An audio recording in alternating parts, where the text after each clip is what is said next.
When you need to build up your team to handle the growing chaos at work, use Indeed Sponsored Jobs. It gives your job post the boost it needs to be seen and helps reach people with the right skills, certifications, and more. Spend less time searching and more time actually interviewing candidates who check all your boxes. Listeners of this show will get a $75 sponsored job credit at Indeed.com/podcast. That's Indeed.com/podcast. Terms and conditions apply. Need a hiring hero? This is a job for Indeed Sponsored Jobs. Drink?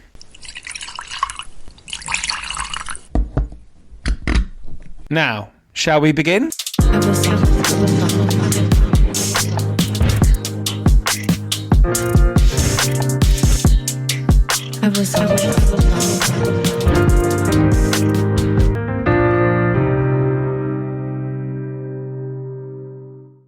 Had we had the same kind of legal hounding of our troops in the Second World War, it would probably never have been won. So, the greatest evil the world ever faced would arguably never have been defeated.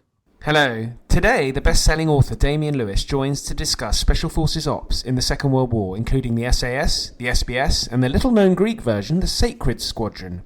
Added to that, we chat the latest news on Paddy Mayne, one of the originators of the SAS, and then, as you heard at the top, we discuss the ongoing Lawfare, as the British government seeks to pursue army veterans in the courts for ops carried out during the Troubles. Damien gives his view. Plenty more history on the way, including the Black Death, Weimar, ancient Sparta, and our film club, so please do share with friends and enemies. But until then, let's get on with it. Damien, great pleasure to have you on. Thanks so much for joining me. Yeah, Ollie, it's great to be with you as ever. And this is Great Escapes 5. And so, actually, on this particular podcast, I've not had you on before, but this is very much similar to 1, 2, 3, and 4. But I really, the interesting thing about this book, Damien, was I think first page up, we get a fascinating letter from Paddy Mayne written to a friend of his, and I noted the letter was written in November 45, so that's about a month after the SAS has been disbanded.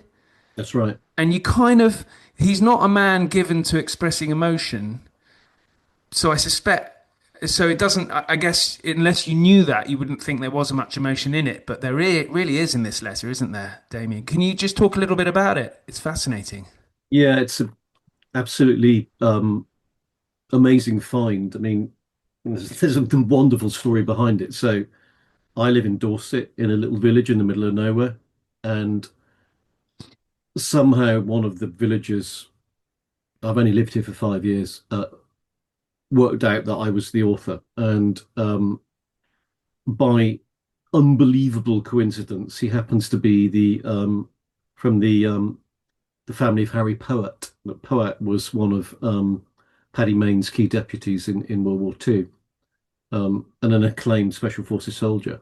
And this chap Alec just mentioned, oh, I've got some letters from Paddy Mayne, stuffed in the attic in a trunk. I must get them down. And so he did that, and then provided me with copies, and that's one of those letters. And it's a letter from Paddy Mayne to Harry Poet, as you say, a month after SAS disbandment in November 45, basically talking about how much Harry had meant to Paddy Mayne in terms of this absolutely rock solid, safe pair of hands to kind of act as his second in command, but also, just what the whole, SS regiment and the war years meant to them as a group of warriors, as brothers in arms. It really is a heartfelt testimony to all they have been through during the war and all they achieved. It's magical. That's why I put it at the front of the book. And I got the impression, though, that because he states this, that he has never enjoyed his time in the regiment as much as he did when serving with these guys. Yeah. Does that mean that perhaps in the early years he didn't enjoy it, or he did enjoy it, just not as much as with? No, what that refers to is obviously, Paddy Mayne had a military career prior to the SAS. He was in Number 11 Commando, and Number 11 Commando was a fantastic unit, but they were not deployed in particularly edifying missions. They were involved in the the mission in Litani River, so against the Free French, sorry, against the Vichy French forces. It's not really fantastic fighting against your erstwhile ally, and not only that, Maine really did run up against some idiotic individuals in higher command at that stage. Um, so I think what he's referring to really is that he felt, liberated and free to act as he saw fit, and to achieve his potential in the SAS, but only after he joined the SAS and became empowered in that way. That's what that refers to. And there's a sense of nostalgia as well. I think he realizes, as they all would have done after disbandment in October 1945, that they must all have known that they would never experience anything like that again. The brotherhood, the camaraderie, the sense of shared mission that they had in World War II. For all they knew, at that stage, the SAS was finished. It was, that's it, done and dusted, disbanded, all records to be destroyed, consigned to the dustbin of history. It's obviously a difficult time for him because this decision, which is I got reversed 5 years later, but Mm. the atmosphere at the time within the regiment must have been very low because, as you say, they're all being sent home. Yeah, no, they were, you know, let's be frank about it, traumatized. I mean, a lot of these guys were, you know, had spent 5 years behind enemy lines, on repeated back-to-back missions, seeing their best friends killed, captured, maimed, having to do terrible things to the enemy, killing them at close hand. Obviously, many of them, Paddy Mayne first and foremost, would be plagued by PTSD. And it's really interesting because I've had any number of these books read by one of the foremost PTSD specialists in the UK, a lady called Ross Townsend. And she said, look, any one of these missions would be enough to give you PTSD. 5 years of back-to-back missions behind enemy lines, it's inconceivable you wouldn't be troubled. Um, and the other point she made was you can keep PTSD at bay whilst you're surrounded by the Brotherhood, people that you can talk to and understand you, and whilst you have that shared overarching mission to defeat Nazi Germany. But once that's all over, the ghosts start to crowd in. Hmm. There's a slight feeling of that in the letter too. Yeah, I got that sense. Mm. Yeah, very much so. And just whilst we're on Maine, and I don't want to, dominate the conversation on Maine, Mm. but last time I spoke to you, we were looking at a campaign for his the awarding of the Victoria Cross, a sort of Yeah, retrospective awarding of the Victoria Cross. What's absolutely. the latest on that? The latest on the campaign to get Paddy Mayne the Victoria Cross posthumously, and bear in mind it would be the first Victoria Cross ever awarded to a British member of the SAS. Let's just repeat that. First Victoria Cross ever awarded to a British member of the SAS, because the only member of the British SAS who won the Victoria Cross was, of course, Anders Lassen, who won it in the final stages of World War II. But of course, Anders Lassen was a Dane. Um, and so where we're at is that, HMG, for the first time ever in my knowledge, agreed to review the decision not to award the VC at the time, which was obviously in 45, and we are waiting on the results of that review. So we are hopeful it will come to the right decision. You know, one of the reasons we're very hopeful it'll come to the right decision is because, in files that we unearthed last year from the archives, I mean, never seen the light of day before, as far as we know, um, it appears very clear that the refusal of the Victoria Cross was actually a clerical error. Um, the mandate for the Victoria Cross says it should be a signal act of valor, spelled Signal, i.e., a major significant act of valor. But the person who was in charge of reviewing the recommendation for Paddy Mayne's Victoria Cross somehow read that as a single act of valor, i.e., one person alone. And because Paddy Mayne didn't act alone, he had a Sergeant Scott with him as his rear gunner on the Jeep during the episode in which he was put forward to the Victoria Cross. They decided it didn't fit the criteria. Well, obviously that's just a basic mistake, so it should be corrected. We hope. Right.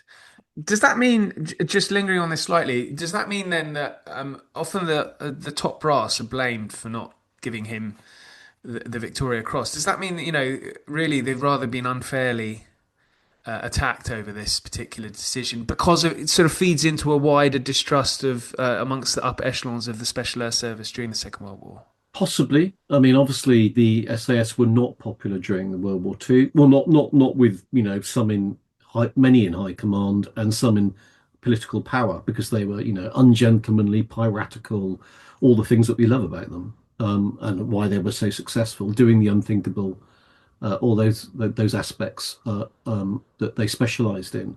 But it would appear as if the decision not to award Mayne the Victoria Cross and instead give him a third bar to his DSO, in other words, a fourth Distinguished Service Order, it would appear as if that decision was a basic error of misinterpretation of the Victoria Cross mandate. Yeah. Okay.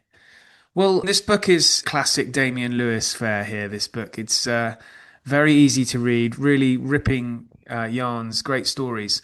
I was drawn actually to the Raid into Hell story, which actually involved an area I'm not particularly familiar with, the development of the Special Boat Service Mhm. during the Second World War, which I had always assumed, I guess, that it had emerged from the Royal Marines and Commando, but there's a slightly it seems though it actually emerged from the Special Air Service. So forgive my asking, but I suspect many listeners may be unaware, but the origins of the SBS during the Second World War. Yeah, so the Special Boat Service or squadron or section, it went by various names, was actually kind of hived off from the SAS, and it was under the command of Lord George Jellicoe. So he became the first commander of Special Boat Service. He was, of course, SAS before that, as were all those individuals who went into the Special Boat Service. And this was in kind of spring 43. And the reason behind it was that, those in charge of the SAS and also in charge of combined operations, actually, um, they realized that it was vital to have a special forces unit that specialized in waterborne operations, because they were, of a very different ilk than fighting in the desert for all the reasons which are self-evident.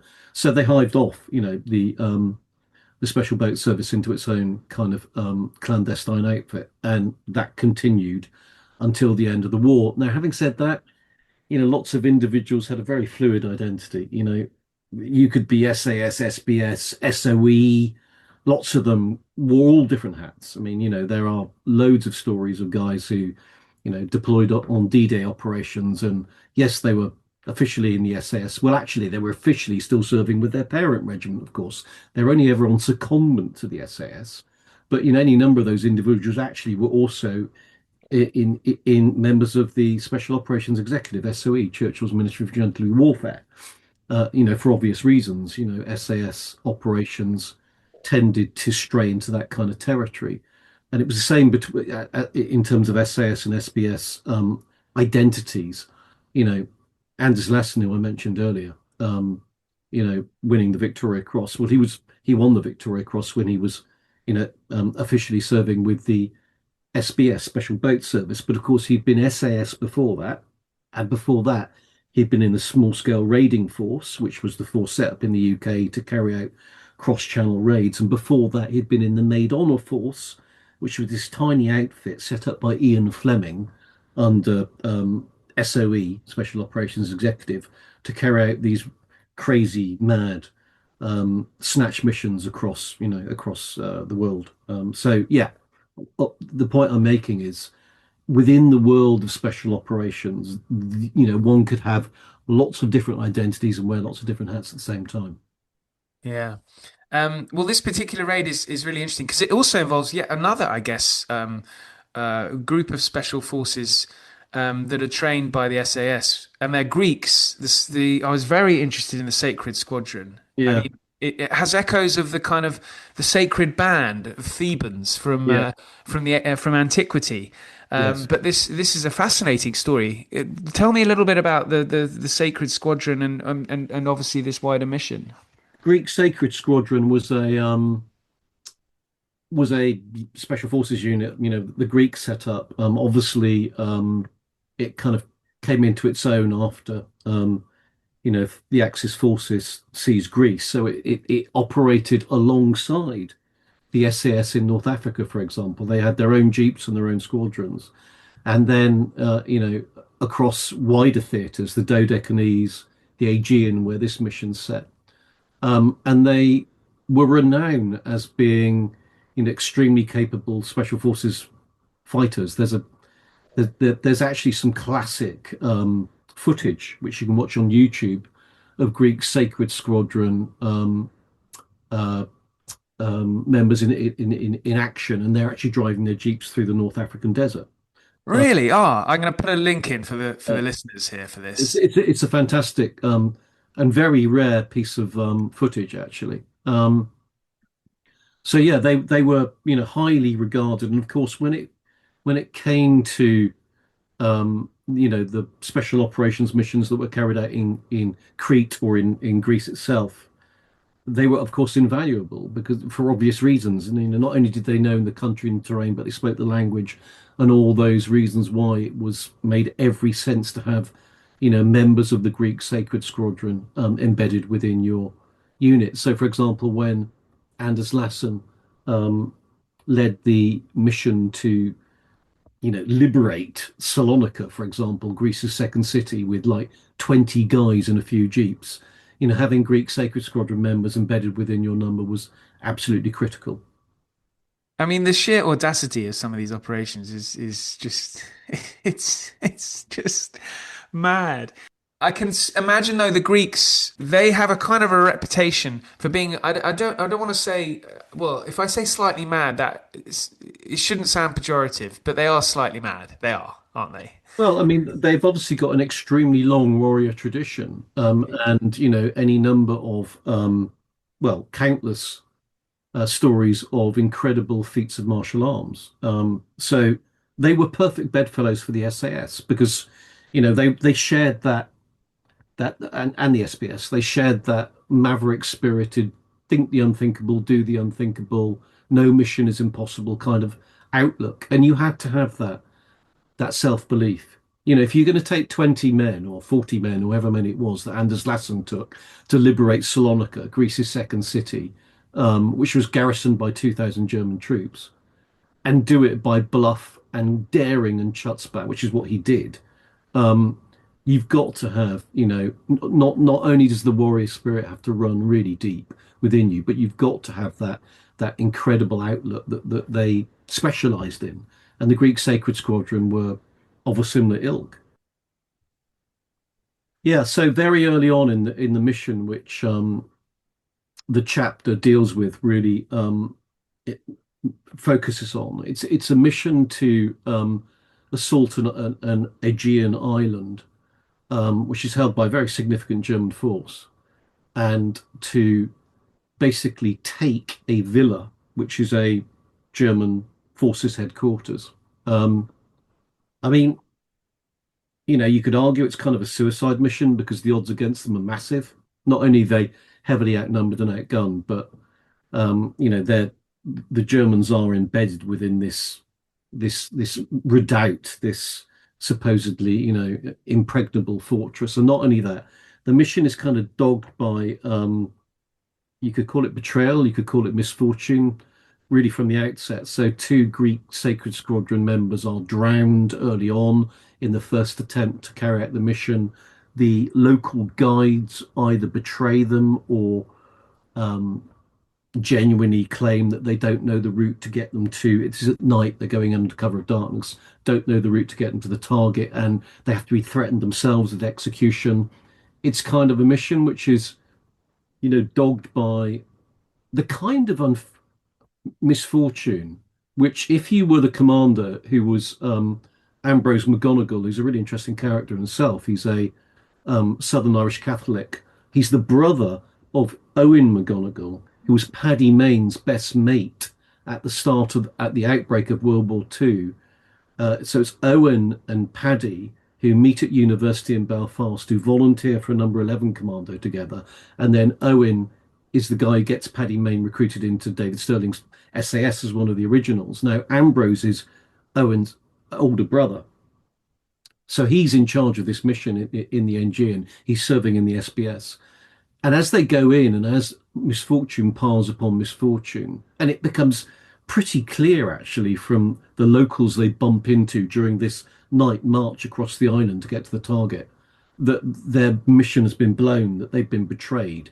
You know, Ambrose McGonagall would have been completely justified in calling off the mission, obviously, because it's looking increasingly like they're walking into a hornet's nest, and you know they face death or certain devastation. But and this is typical of what we were talking about earlier, this kind of unbending mindset.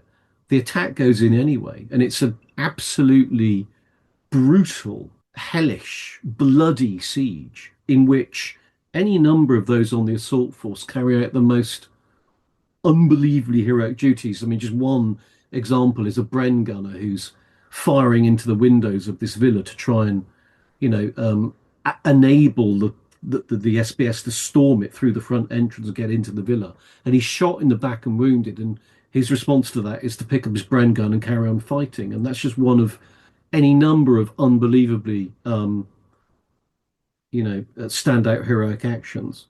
But the story kind of turns around two figures in a sense. One is Ken Smith, who's one of the SBS operators at the forefront of this siege. And the other is a guy called James Tansey Lease, who was the second in command to Ambrose McGonagall. And actually, McGonagall had just been brought in to command this part of the SBS. And Lease had been with them for months and months and months and was hugely respected. And many of the men were very close to him. And Lease leads this assault into the villa, so through the front doorway, outnumbered, outgunned, in a heavily defended position, knowing that the villa have, already called for reinforcements from another German garrison down the coast. So knowing that time is ticking, and Lease gets very badly shot and injured, and it's Ken Smith, who's very close to Lease, faces this terrible conundrum that he's ordered to leave him behind, but he knows he's not dead, and he has to force himself to do so. That's the start of their kind of massive escape and evasion across the island to get back to their own lines. But a really interesting part of this story in terms of the Lease family. So I wrote a book about 10 years ago, maybe slightly more, called SAS Italian Job. It's about James Tansey Lease's cousin, Mike Lease. And Mike Lease was serving in the SOE, Special Operations Executive. He parachuted behind the lines, behind the Gothic line into northern Italy at around about this time, shortly prior to this time, links up the Italian partisans on the ground, calls in 40 SAS under the command of Major Roy Farron, the legendary SAS commander, highly decorated, and they decide to attack the main German army headquarters that commands the Gothic line. So what have they got? They've got 40 SAS, they've got Mike Lease, an SOE soldier, they've got 100 Italian partisans, they've got a few dozen staffettas, the Italian female partisans, they've got some Russian deserters, and a few odd assortments, and that's the force they go in with. And again, it's just another example of, doing the unthinkable against impossible odds, and yet they put it off. They attack that HQ and they destroy it. However, in the point I'm getting around to is in the process, Mike Lease, just like James Tansey Lease, storms through the front entrance of one of the HQ buildings, gets terribly badly wounded. In fact, he's trying to storm the staircase to get up to the upper floor where they know all the generals are hiding out. And Mike Lease is left for dead in the German army headquarters.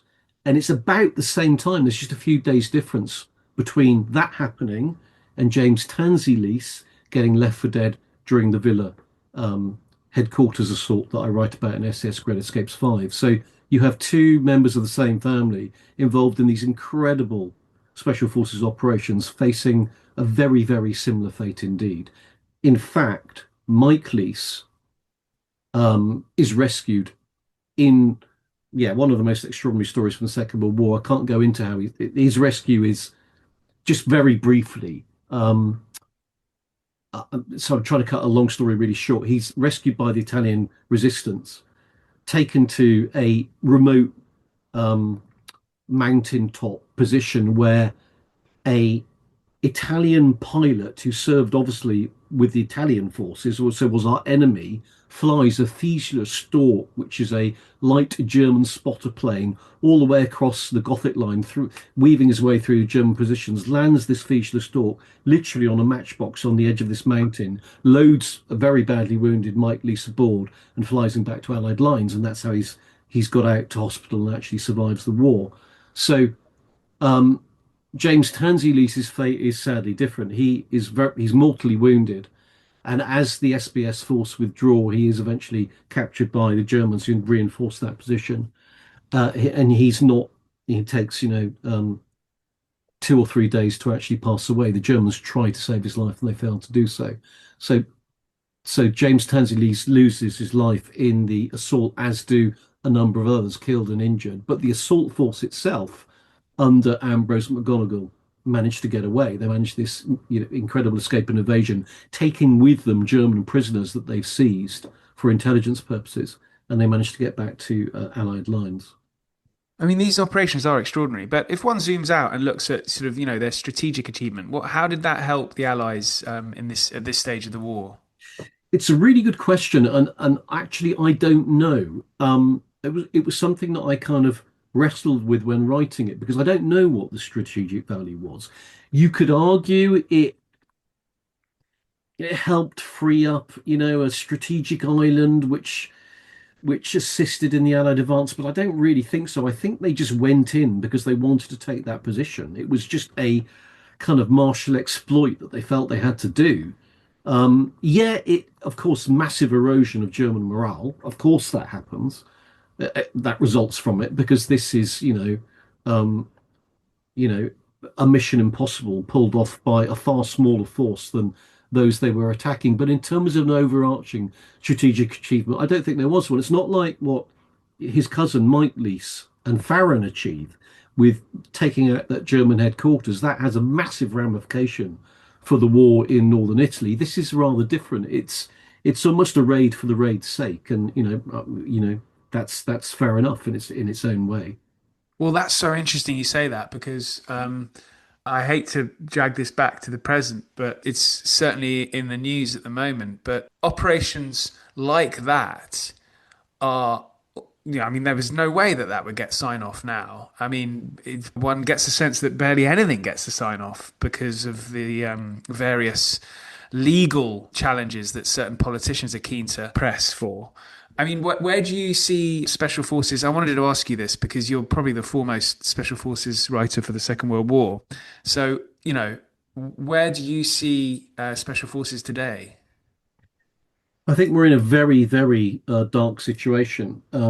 This issue of lawfare, as it's now been, called, suing veterans of not just special forces, but all British veterans for operations in Northern Ireland or Iraq, is extremely concerning.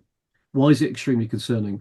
I get messages, I certainly get a message every week, sometimes every day, from former or serving members of special forces saying morale is at rock bottom and has never been lower. And that's because these individuals who are sent into harm's way to achieve the impossible on behalf of this country are now more worried that they will be hauled before the courts and hounded by lawyers for the rest of their life if they carry out the missions they've been ordered to do. And that is what is happening in this country. And it's an absolute outrage. And it needs to stop. And it needs to stop because we are living in a world which is more dangerous, in my view, than it's ever been during my lifetime. We have a war going on in Ukraine, which we must never forget. The Ukrainians are fighting for us, They're fighting for our freedoms. There's a covert war going on against Russia, which we're all involved in. There's an overt war which the Ukrainians are fighting, and we need to be mindful of that every day. The Ukrainians, by the way, have carried out some of the most impressive and brilliant special forces operations you could ever imagine. Operation Spider's Web. I was speaking to a Ukrainian recently, and I said, what you carried out there was akin to what Paddy Mayne and the SAS did in the North African desert.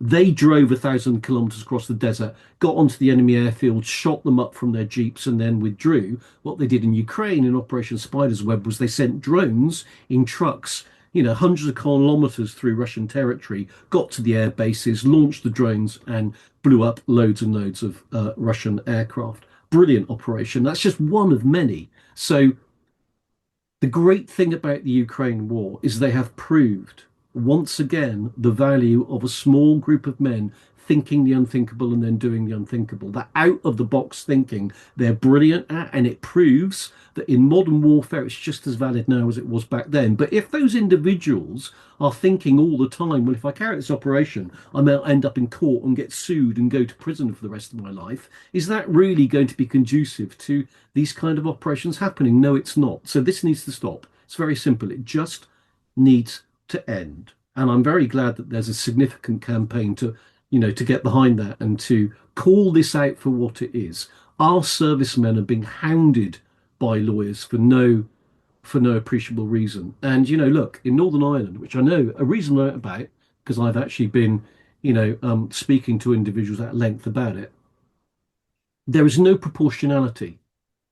I would still be against it if both the terrorists and the British military were all being subjected to the same rules and regulations, i.e. if there were cases also being brought against those who were on the other side. But there are not, because there was a blanket amnesty given to them as a result of the Good Friday Agreement. There's no such blanket amnesty for British soldiers, quite the reverse. This is unbelievable. It's incomprehensible that our troops are being held to some higher level of lawfare than those who are on the other side. It's just it's got to stop. And if for no other reason, it has to stop because, as I've said, we are living in a very insecure world where we need to have all of our forces, and especially our special forces, at the top of their game for the challenges we face today.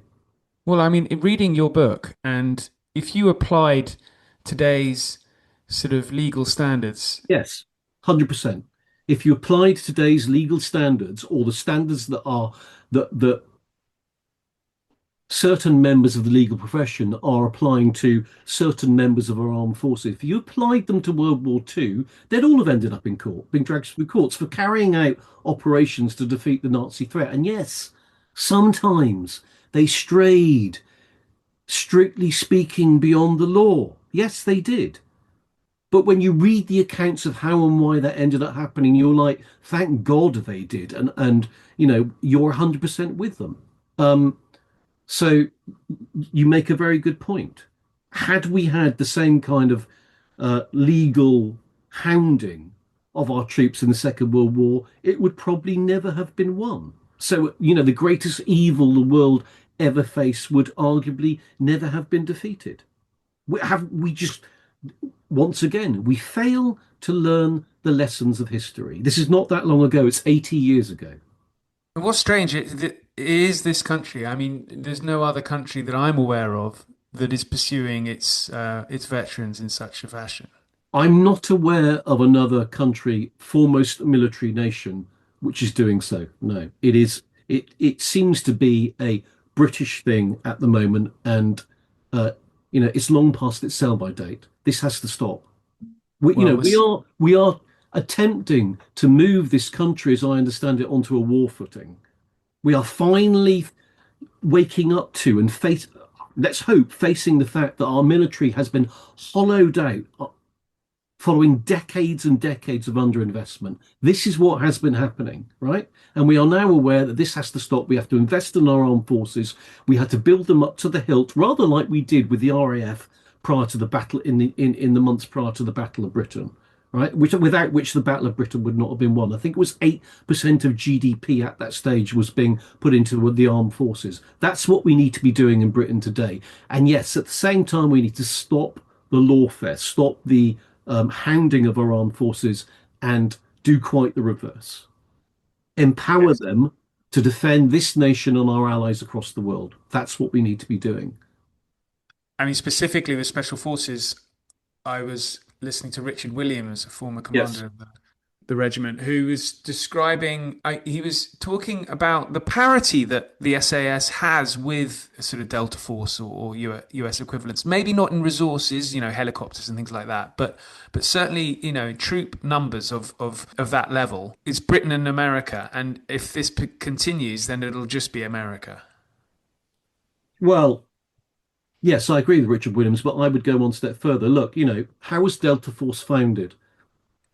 Delta Force was founded when two individuals, one of whom was Bucky Burris, who's a good friend of mine, he's still alive, uh, came to the UK and put themselves through SAS selection. They came here to learn how we did it so they could go back to America and set up their own unit. It's exactly what happened in World War II. The OSS, the Office of Strategic Services, was founded by the Americans based upon the model of the Special Operations Executive, our own Ministry of General Warfare, and they put the first individuals through the SOE courses here in the UK, in fact, in Scotland. So the Americans have been doing this for decades. They've been copying our own special forces and setting up their own units. So we are the originators, the progenitors, and, arguably we're the best in the world. And when you have, forces who are the best in the world and you treat them to this egregious, appalling lawfare, being handed through the courts, it's just inconceivable how you can expect them to still operate at that kind of level. Uh, Completely agree. Damien, this is fantastic, a particularly important subject for listeners to be aware of. I've certainly written to my own MP about this, so I'd encourage listeners to do that if you're based in the United Kingdom. I can put a link in the show notes to write to MPs. I think there's going to be a vote, I think actually today, Damien, Yes. the day we're speaking. So let's hope that the bill is either radically changed or falls, but we'll see. The interesting thing to note, I think, around Northern Ireland, you mentioned about this sort of level of this amnesty that was delivered aftermath of the Good Friday Agreement. But even if there was no amnesty, the idea that there'll be court cases involving IRA cases is for the birds because no one's going to testify in that atmosphere of Well, not intimidation. only that, the reason why it's all so deeply, deeply unfair is, look, if you bring a case against a member of the British military, there are records and Indeed. they're kept for decades and they're filed away in archives. So you can actually bring a case because you have records upon which to argue. If you try and bring a case against a member of the IRA, of course, there are no records whatsoever and no individual is ever going to come on the witness stand. So Yeah, you have to rely on witness testimony, and that's not going to happen, is no, it? so clearly it's poppycock, it's pie in the sky. So self-evidently, you should not be bringing cases against members of the British military and handing them through the courts. End of. There should be no debate. We should not be debating this. This is so. If you had a referendum and you asked how many of the British public supported this, it would be a tiny, minuscule proportion. And we know that for fact. So it needs to stop. This government needs to listen and stop. Well, Damien, I think that's a good way for us to end it. Any ministers listening are free to contact me. Damien, best of luck with Great Escapes 5. Thank you. And links are in the show notes for listeners to click on it. It's just ripping yarns, fantastic stories, great stuff, really. Damien, thank you.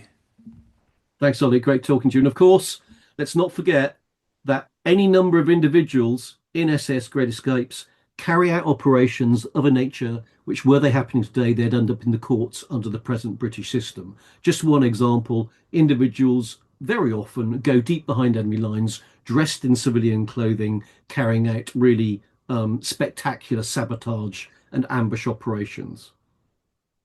Yes. Yes, I was reading that. Yeah, if you blow up a train line, apparently that's a war crime now. Could well be. Certainly if Yeah. you're in civilian clothing. Yeah. Okay, great stuff. Thanks, Damien. Thanks, Ollie. Brilliant, as always. We've come to the end of this club meeting, so thank you for listening. If you want to get in touch about club benefits, please do, either by email or on X or Instagram. Links are in the show notes. I've also included my Substack link so members can read articles I've written on various matters that may be of interest. The History Book Club is written and presented by me, Oliver Webb-Carter. Music is by listener Chat DMZ. Episodes continue next week and every week, so please do join, subscribe, and if you can provide the club with a 5-star rating, we would be delighted. In the meantime, I thank you again, and now I have to usher members out into the real world. Until next time.